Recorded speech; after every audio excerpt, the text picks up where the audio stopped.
Hodi hodi kibarani naingia uwanjani, kukueleza hadharani, leo tumo furahani. Furaha yetu jamani ya mama Anet Kazenga, mina si tumeshapata na mama Anet Kazenga.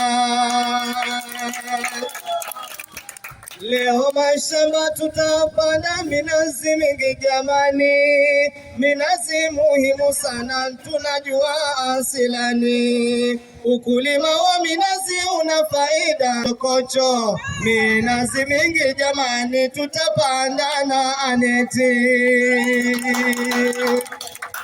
Leo ni leo jamani, sema kesho ni muongo. Mama Anet Kazenga, shukurani nakwambia, wewe kweli ni kiboko kibarani nakwambia.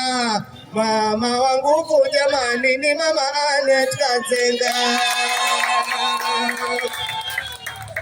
Tunajua yo faida ya minazi jamanini, minazi ina faida tuila juu jamani, lutuila maharage ila mnazi haikuna, tuila juu jamani na chapati mahamuri.